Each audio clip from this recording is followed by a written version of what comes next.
Damai sejahtera untuk kita semua. Saudara-saudari terkasih, hari ini Jumat 10 November 2023, hari biasa ke-31, peringatan wajib Santo Leo Agung.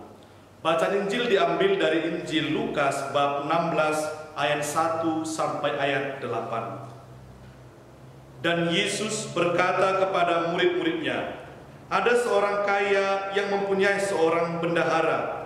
Kepadanya disampaikan tuduhan bahwa bendahara itu menghamburkan miliknya. Lalu ia memanggil bendahara itu dan berkata kepadanya, apakah yang kudengar tentang engkau? Berilah pertanggungjawab atas urusanmu, sebab engkau tidak boleh lagi bekerja sebagai bendahara. Kata bendahara itu di dalam hatinya, apakah yang harus aku perbuat? Tuanku memecat aku dari jabatanku sebagai bendahara, mencangkul aku tidak dapat, mengemis aku malu.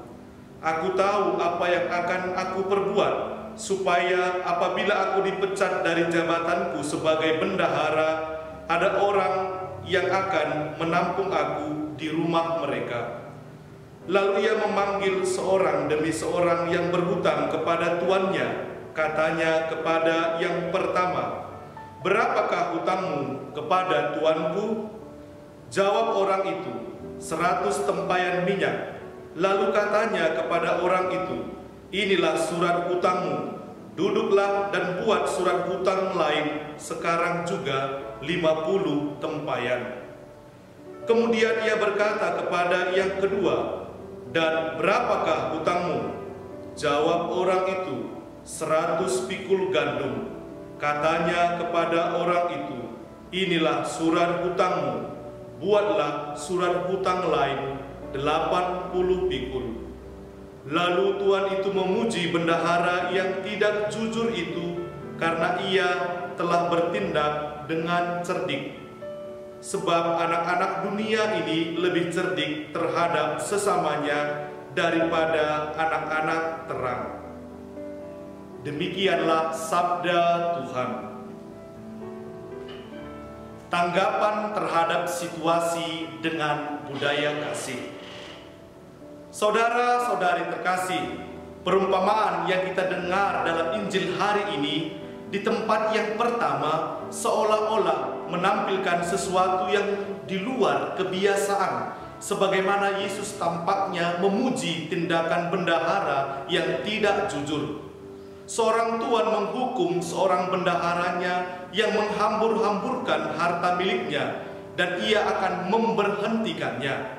Bendahara ini yang kemungkinan besar tahu akan hukuman dari tuannya, tidak mencari pembenaran dan tidak mempersalahkan siapapun.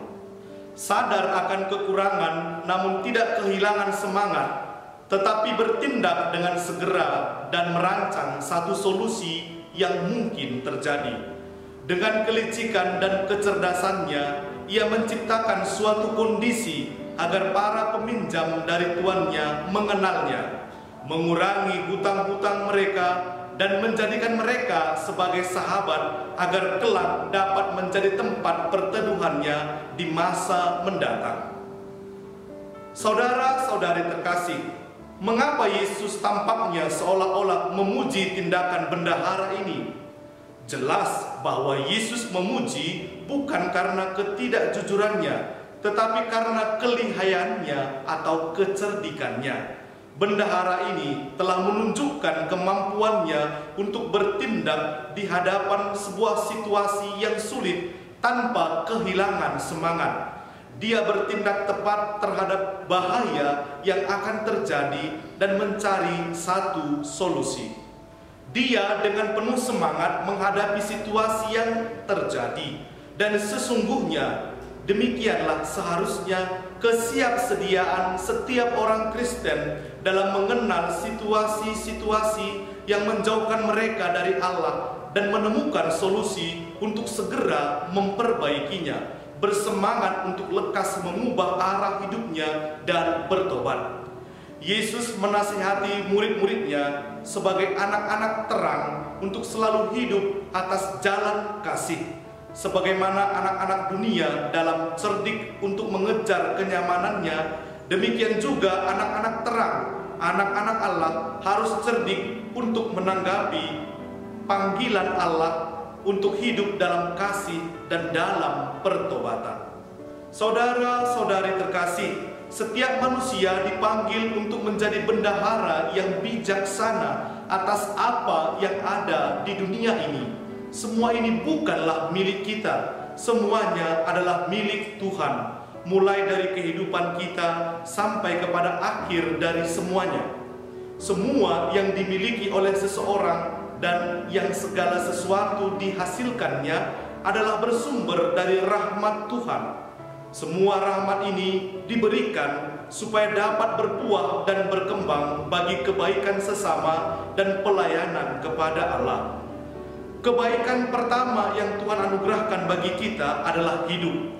Kita tidak membayar untuk dapat hidup. Hidup yang kita terima hendaknya menjadi berkat bagi sesama. Maka saudara-saudari terkasih, menjadi pertanyaan untuk kita. Apakah kita sudah mensyukuri hidup yang telah Tuhan anugerahkan? Sudahkah hidup kita menjadi berkat bagi sesama? Tuhan bukan hanya menganugerahkan hidup, tetapi masih banyak hal lain yang dianugerahkan kepada kita demi kebaikan bersama dan demi kemuliaan Tuhan. Maka saudara-saudari terkasih, mari kita menggunakan waktu yang ada untuk mengembangkan kehidupan dengan berbagi kepada sesama secara cerdik dan bijaksana, agar kelak kita mampu mempertanggungjawabkan kepada Tuhan yang mempunyai tuayan, yakni Allah sendiri. Hiduplah sebagai anak-anak terang yang bertindak bijaksana, agar kelak kita pun masuk ke dalam kerajaan-Nya ketika kita diminta pertanggungjawaban atas apa yang telah dipercayakan kepada kita. Amin. Tuhan memberkati kita.